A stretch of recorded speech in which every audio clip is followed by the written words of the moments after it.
So students, last lecture में मैंने आप लोगों को इंग्लिश का चेंज द वॉइस सिखाया था। कुछ बच्चों ने मुझे रिस्पांस भी किया, लेकिन बहुत सारे बच्चे रिस्पांस नहीं करते हैं। तो पहले तो मैं आप लोगों से अपील करना चाहता हूँ, अगर आप लोग ये वीडियो देखते हो और अगर आपको समझता है तो आप सही गलत ट्राई तो करो, बिकॉज अगर आप ट्राई नहीं करोगे तो मुझे कैसे समझ में आएगा कि आप लोगों को कितना समझ रहा है।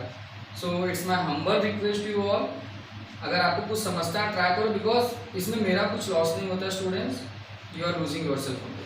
ठीक ना, मैं सबसे पहले आप लोगों को जैसा चेंज द वॉइस किया, कुछ बच्चों ने रिस्पॉन्स किया, तो उस हिसाब से उन बच्चों के लिए खास करके मैं अब नेक्स्ट ग्रामर की तरफ आ रहा हूँ, जिसमें मैं आज आपको दो टाइप की ग्रामर सिखाने वाला हूँ। एक तो है WH type question, that how you are going to frame the WH type question, and another is yes और नो टाइप क्वेश्चन, और you can say that verbal type question.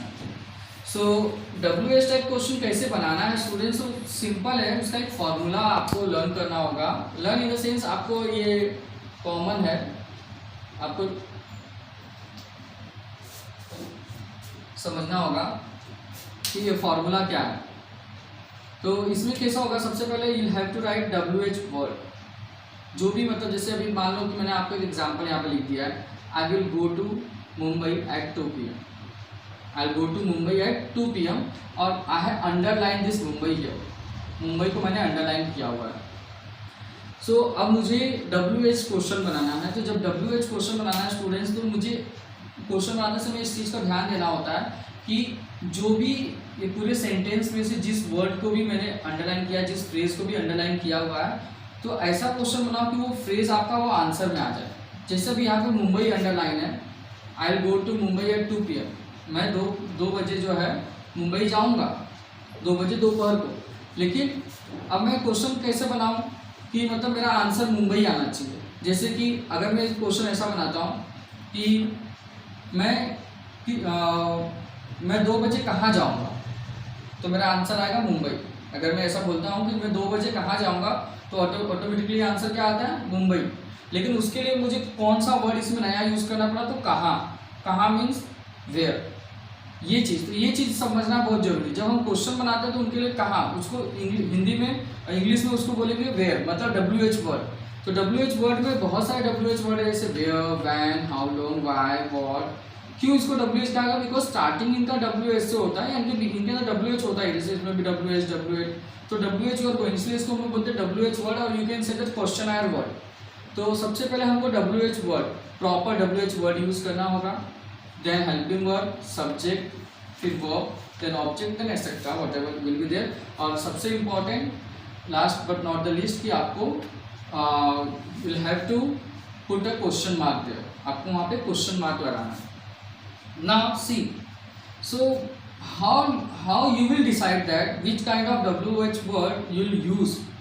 सो जिन बच्चों को इंग्लिश से हिंदी समझ में आता है, they can frame the question in their on mind, but जिनको नहीं समझता देन ऑल्सो अगर वो वर्ड को पकड़ेंगे कि कौन सा वर्ड अंडरलाइन है, तो उससे वो समझ जाएंगे कि मुझे कौन सा WH वर्ड यूज़ करना है। अगर जैसे मान लो मैंने प्लेस को अंडरलाइन किया हुआ है, तो समझ जाओ कि आपको WH वर्ड वेयर यूज़ करना है।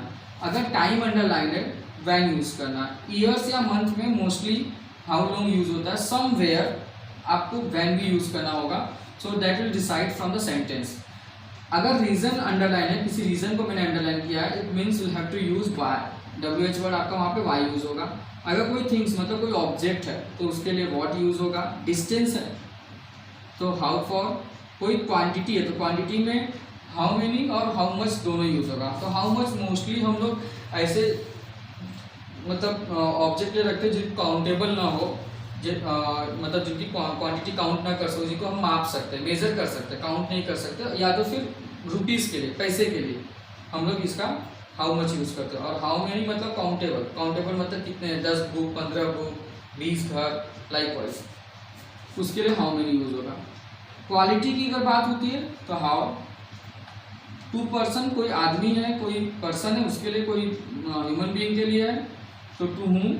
और कोई ऑब्जेक्ट की क्वालिटी की बात होती है तो विच से हम लोग स्टार्ट कर सकते हैं, या ऑब्जेक्ट के लिए भी, या ऑब्जेक्ट की क्वालिटी पे डिपेंड होता है, विच, दोनों के लिए यूज होता है। ठीक है। सो अब हम लोग एक दो एग्जांपल देखते हैं जिससे आपको समझ में आ जाएगा।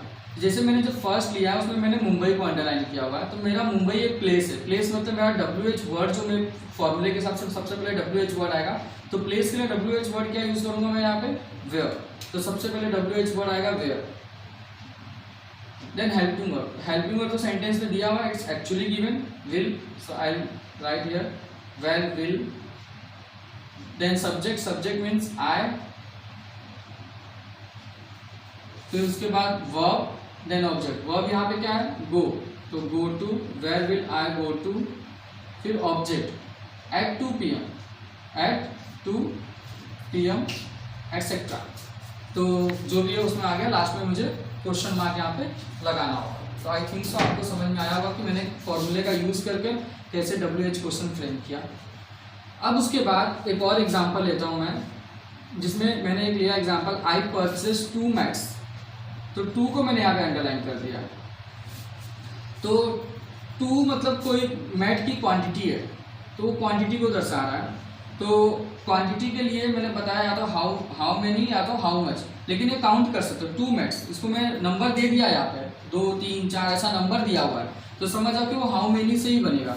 तो यहाँ पे जो WH वर्ड यूज होगा वो सबसे पहले हाउ मेनी आएगा, हाउ मेनी।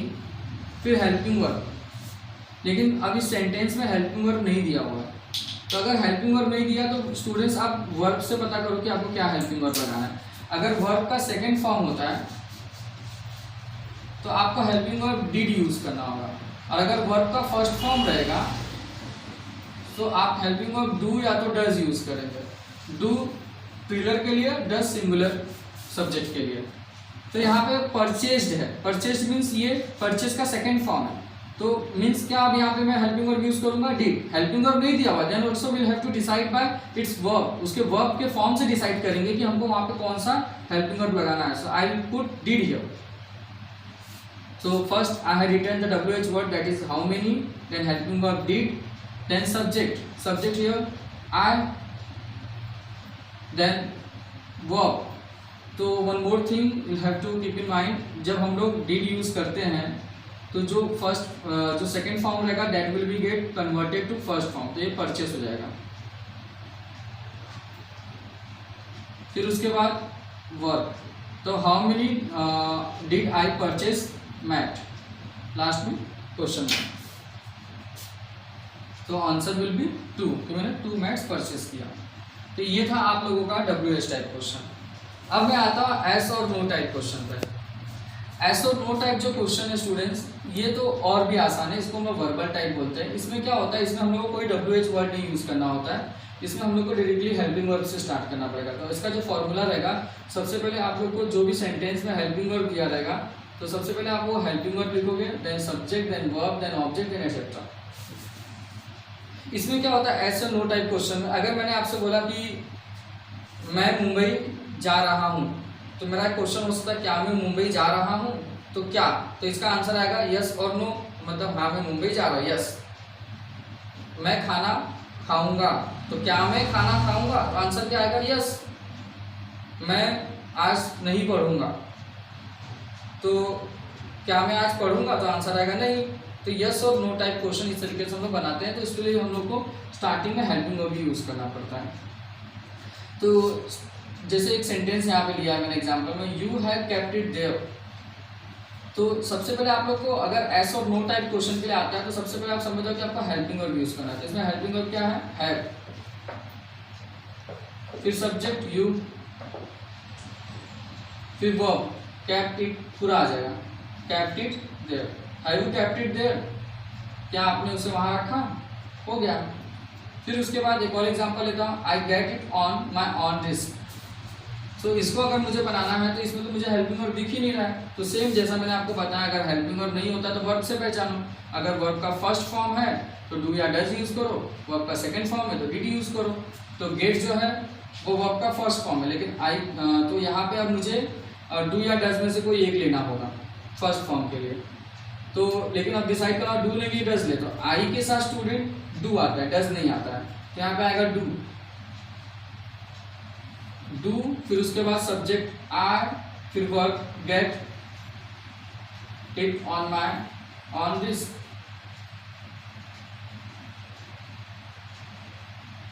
और लास्ट में question mark. So I hope कि आपको समझा होगा। अगर इसके बाद भी आपको डाउट आ जाए तो आप मुझसे प्लीज़ पूछ सकते हो। और लेकिन जो भी मैं आपको सिखाता हूँ students, I want to get your feedback. Otherwise आप अपना ही नुकसान करो, you are harming yourself only, not myself. Thank you.